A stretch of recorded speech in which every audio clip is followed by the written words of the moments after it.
Good morning. We made it. I cannot believe we are in the last week of the 8-week Healthy Habits Challenge. I am so proud of all of the hard work that you've all put into this, and I really sincerely hope that you have been noticing some health benefits from everything that we have implemented into our lives. So I really also want to emphasize the fact that I never call myself a weight loss dietitian or nutritionist. Health is always the #1 priority, and I believe if we can get the body into good balance, and that includes the hormones and the metabolism and the immune balance and the GI gut balance, if we can get all of those things into balance and also working together, all these systems are connected. So when we can get all of these systems connected and working together and in balance, then a healthy weight will just happen as a consequence or a side effect of getting ourselves healthy. So I hope that that can be our priority, and I hope that you've noticed some of those improvements over the past 8 weeks, and knowing that your healthy weight that you're striving for will happen as a consequence of getting yourselves into a much healthier and balanced state. So just to recap some of the really awesome healthy habits that we have implemented over the past couple of months already. Good morning, everybody. It's so nice to see you, Nancy and Ken and Donald. It's really been fun to work closely with you over the past couple of months and hear your accomplishments and see the pictures of your food, and knowing that you guys that I'm just hopefully having that effect on you is really such a gratifying feeling. I hope you've enjoyed it as much as I have. Good morning, Renee and Deb. Okay, so thinking about from the very beginning, one of the first things that we did was we increased the number of fruits and vegetables that we are consuming throughout the day. And that is so important because fruits and vegetables are just packed with vitamins and minerals and the healthy nutrients that our bodies need for every single process, including giving us energy and helping us feel happy and satisfied and rewarded throughout our day, so impacting our mood, helping us sleep better at night and helping us think clearly, helping us feel good when we eat. All of those nutrients, all of those processes require a different vitamin or mineral. And so the more fruits and vegetables that you're getting in your diet, the more you can ensure that you're getting all the different vitamins and minerals that your body needs for all those healthy processes that I just mentioned. So that's really, really exciting. We also tried new foods. So we tried diversifying our diet. Good morning, Paula. So nice to see you. We've tried adding new vitamins and minerals to our diet. So that remembering that if you're eating sort of the same things for several days in a row, you're probably getting lots of those nutrients that those foods have, but you could easily be missing out on a vitamin or mineral or nutrient that is in some other varieties of foods or colors that you're not including. So it's really great to think about if you're eating the same things for 3 or 4 days, then on the 5th day, try a new food, pick different colors, different techniques and strategies of cooking even. I get lots of questions about whether food should be raw or cooked. And honestly, there's benefits to both. There are some vitamins and minerals and nutrients that become more bioavailable when the food is cooked. And then there are some nutrients that are more bioavailable before the food is cooked.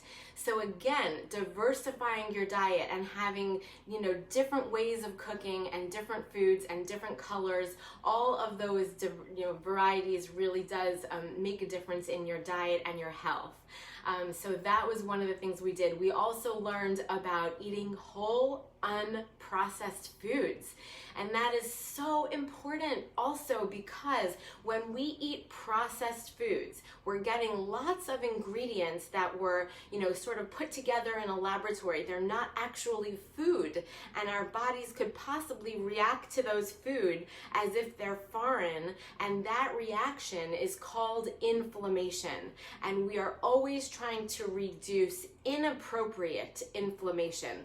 Inflammation is really healthy for you when you are really exposed to a germ, and your body does need to use that process to get rid of that germ and fight that off. However, we don't want inflammation from just eating the wrong foods and stress and lack of sleep and all of those what I call inappropriate sources of inflammation. Good morning, Michelle. It is so good to see you. Okay, so we talked about the fruits and the vegetables, the diversifying your diet, cutting out some of those whole unprocessed foods. We talked about changing around our recipes so that we can actually make some of those amazing foods that we really enjoy that happen to be processed from restaurants and fast food places and grocery stores, and changing around those recipes to make them whole and unprocessed. And I hope that you've enjoyed some of those recipes. We've included seeds in our diet. Seeds are very, very healthy, and I feel that they don't get the recognition that they deserve because seeds are full of the precursors, so the nutrient that will turn into omega-3 fatty acids in your body. Omega-3 fatty acids is the nutrient that you get when you eat fatty fish, and we hear a lot about that nutrient because it helps lower cholesterol, it helps our cognition, especially as we're getting older. Having omega-3 fatty acids is especially beneficial for that. So using seeds to get that nutrient is very helpful. Seeds are also really good for our digestion and sometimes our hormone balance and calcium. So they are, and you can choose, having a variety of those seeds is also really helpful. So chia seeds and flax seeds and sunflower seeds and sesame seeds and all of those varieties are especially healthy for you. So and then another big one was cutting out snacks. That is a really big one because helping your body get through 4 to 5 hours between meals and then 10 to 12 hours over the night where you're not feeding. So basically those are fasting periods of time.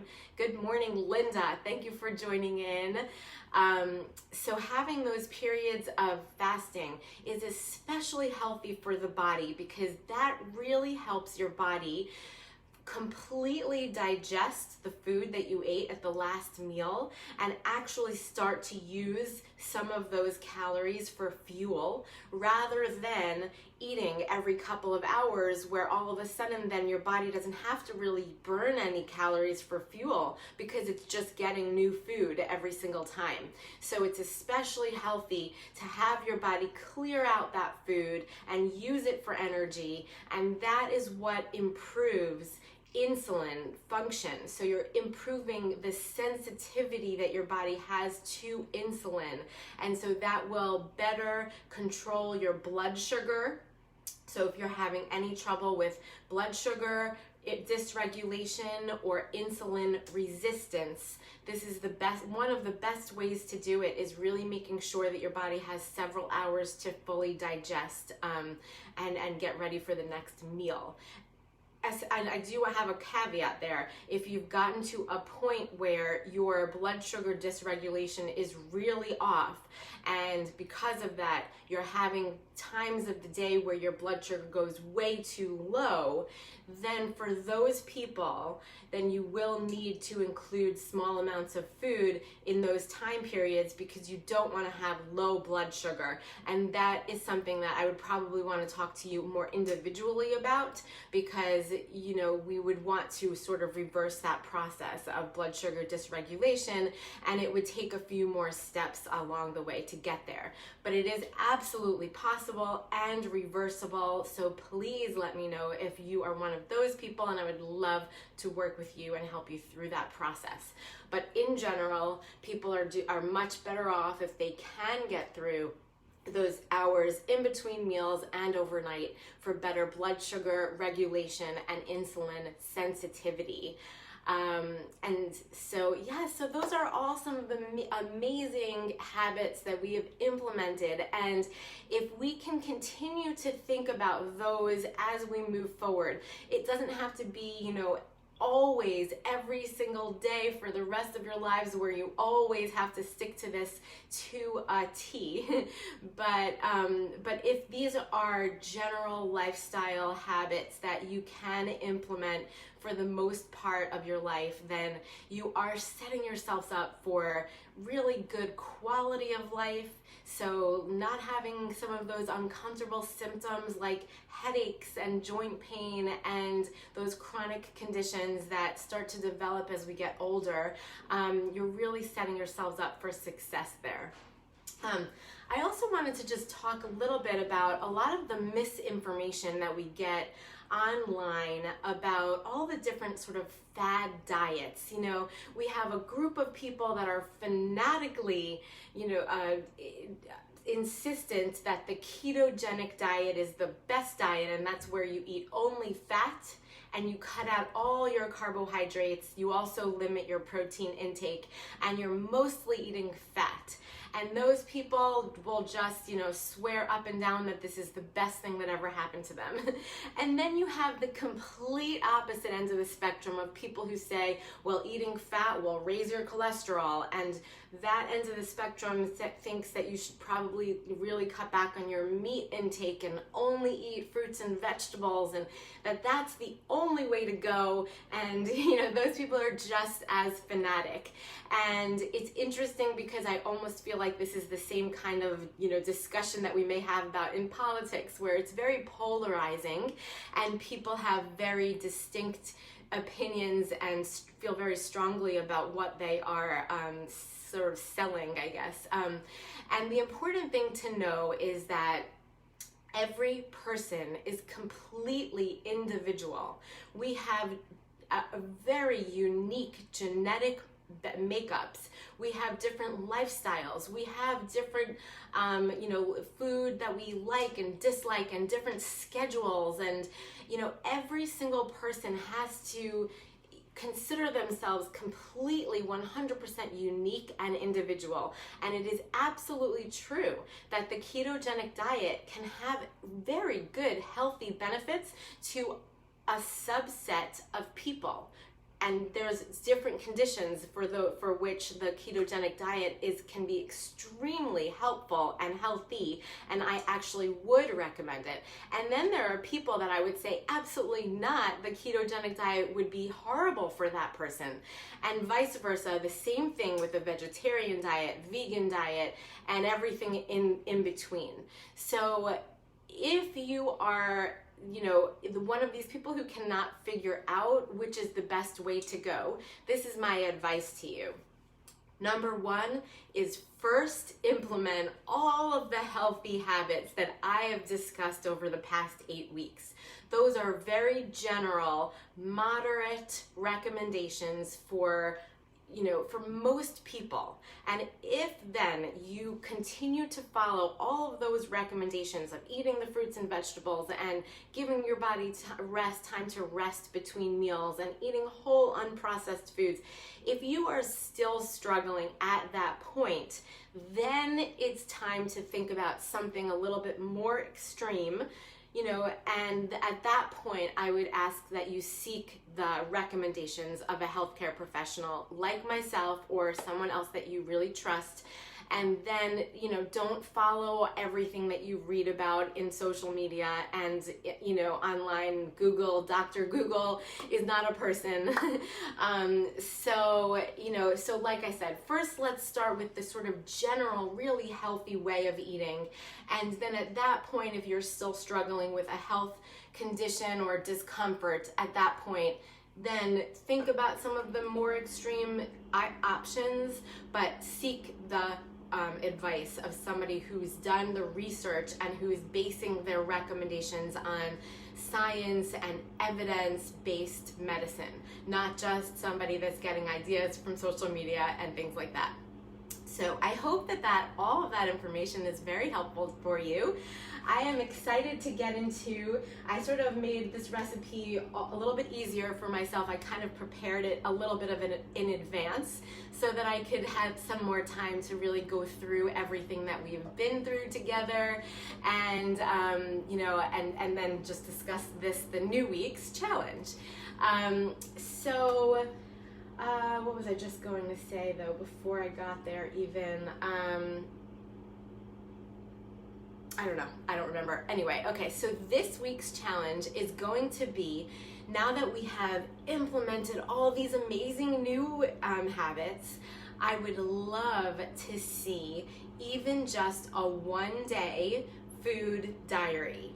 Now, for those of you that are, really trying hard to just do the very best you could do, I would love to see even more than one day, 2 or 3 days, if that's something that you can fit into your life and you have the time for.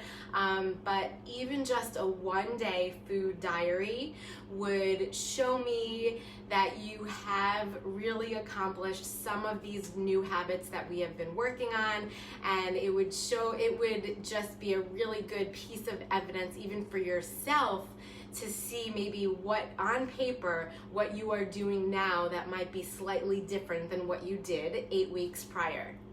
So the challenge this week is to I remember what I was about to say before, is to keep up with the habits that we've implemented and then send me either a 1 to 3 day food diary so that I could see all the awesome work that you've put into this. What I was going to say before is that the main thing here is just to continue the habits that we've implemented. This is not just 8 weeks, this is something to really work towards for the rest of your life. Okay, so this month there's 2 different holidays that days of remembrance, I guess, and a holiday for Israel. And so I thought I would have a recipe that was a little bit more themed to celebrate Israel. So the one day is where we remember the people who struggled and lost their lives when fighting for the independence of the state. And that is sort of Israel's Memorial Day. And then the day or 2 after that is when they celebrate the Day of Independence, which Israel got its independence in 1948. So I was so fortunate to have the opportunity to visit Israel at one point in my life, and I will keep those memories very close to my heart forever. What will always stand out in my mind, no matter where I travel, is the food that I ate while I was there. And what's really exciting about Israel is that the food that they sell, even just on the street, is healthier than what we eat in the United States. So even the food that they are selling in street stands is whole and unprocessed, and they make it from scratch, and it is super healthy for you. So everybody knows that falafel is one of the foods that they sell in Israel that's very commonly eaten there, and it is so delicious. I will never be able to make it exactly the same way that they do, but I thought today I would make my own version of falafel, and I am going to try to make it a little bit healthier than the way they even make it there, because they deep fry it in Israel. Now I want to explain to you that in my mind, fat is healthy for you. Even sometimes saturated fat not just, all types of fat can be healthy for you. So the reason why I think my process here, baking, is healthier than the deep frying is not because I am avoiding the use of oil or fat. It's really because in the process of deep frying, you are raising the temperature so high that cooking process creates compounds that are carcinogenic. The same way as you've heard that when you barbecue and char your meat on a barbecue, that it could be unhealthy a little bit, that creates compounds that are carcinogenic. It's the same thought process. So it's not that I'm trying to avoid using fat or oil, it's that I'm trying to use a lower temperature so that I am not creating those damaging and harmful compounds in the cooking process. So I hope that makes sense. But so what I've already done here is in my handy dandy Instant Pot blender, which we have discussed several times throughout the past 8 weeks that I've been using for everything. I have processed a combination of chickpeas, and so chickpeas are especially healthy for you. They are sort of in the same category as beans and lentils, and this is what I wanted to explain to you about that category of food, because people often get confused about, well, is that a protein or is that a carbohydrate? And this is especially important for people who are cutting meat out of their diet. So there are building blocks of protein. There's 20 parts that make a complete protein. So 20 amino acids that make a complete protein. When you eat meat, chicken, fish, red meat, you are getting all 20 amino acids, which make a complete protein. So that is why people who are meat-eating people don't have to worry as much about getting this complete type of protein, because every time you eat meat, you're getting it. People who are excluding meat from their diet, they are not getting that complete protein. So they have to eat combinations of foods to get all 20 of those amino acids to get a complete protein in their diet. So oftentimes I will hear people who are vegan tell me, oh, well, I'm getting my protein from beans. And that's not exactly true, because beans do not contain 20 amino acids to make a complete protein. Beans and lentils and chickpeas, they only contain some of the amino acids that make a complete protein. And in order to get the whole protein, you actually have to combine beans with rice, because rice contains the amino acid that beans is missing. So that is a very important learning for anybody that's completely cutting out protein from their diet, is that you're gonna get pieces of proteins in your food, but you're not going to get the entire complete protein. And so if you are a vegan, and you definitely should be considering the fact that it's not going to be as easy for you to get protein, and so you might want to look up combinations of foods that are, vegetarian or vegan, that make complete proteins. So I hope that makes sense. So we're not getting a whole protein from this chickpea, but I actually did add an egg to it. So egg is a complete protein. And if you were to combine this chickpea meal with some rice, then you would get that complete protein.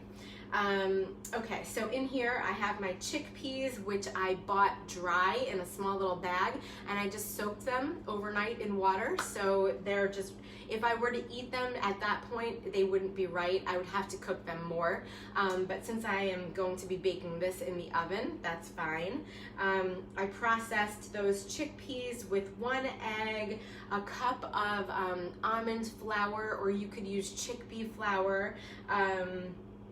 in a small onion, garlic, about a tablespoon of minced garlic, and then my seasonings. So salt and pepper and some turmeric. I use some paprika, coriander, and cumin.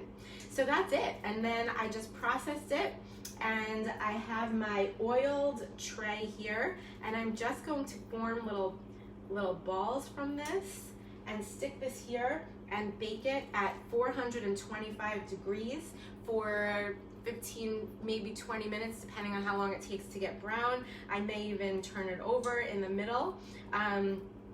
You could also top these with a little bit of sesame seeds or some chopped walnuts even, some parsley or some cilantro. All of those would add a really nice flavor. I didn't process these enough to make it like pureed. I sort of just pulsed it, so there are even tiny, like small little pieces of onion in there that aren't even 100% pure, mashed up, let's say, but it'll still be delicious. It already smells delicious, and I always feel bad that you guys can't smell how good it is, but even before I started cooking. Let me see. What can you substitute for the egg if vegan? Oh, great question. So you can actually mix, I think it's the ratio is, and I can fix this if I make a mistake, but I believe it's 1 tablespoon of flax seeds to 3 tablespoons of warm water. And you just sort of mix that up together, and that's a great egg substitute. So I just want to confirm that it's 3 to 1. I'm pretty sure it is. I mentioned it, I think, in the seed week that we had, but I could easily look that up and get back to you, but I'm pretty sure that's the ratio. It's 1 tablespoon of flax seeds to 3 tablespoons of water. You sort of just make a little like slurry out of it, and that would be a great egg substitute. Good question. I still feel like there was something else I was going to mention before, and I just cannot remember what it was.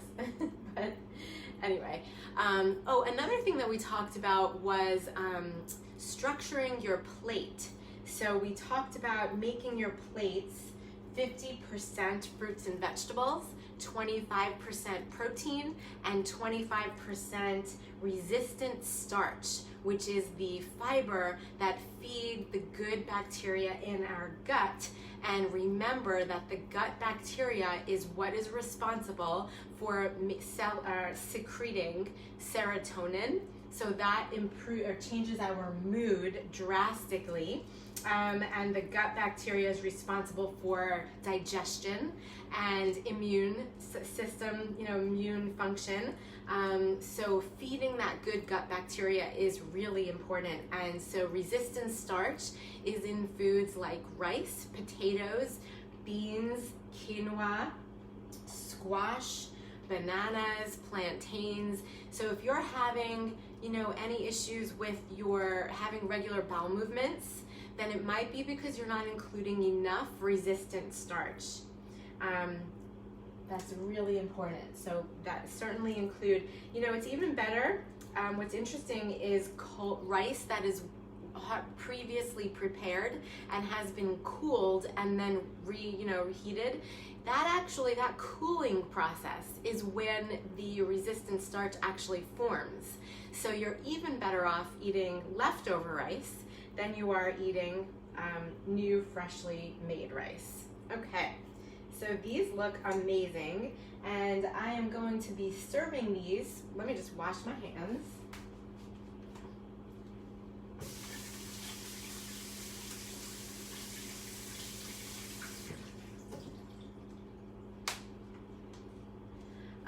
And I'm going to be serving them with some tahini, which is my sesame seed. I bought this organic tahini right at the supermarket, which is sesame seeds and so delicious. And so I'm going to be getting some of those good benefits of my seeds in there.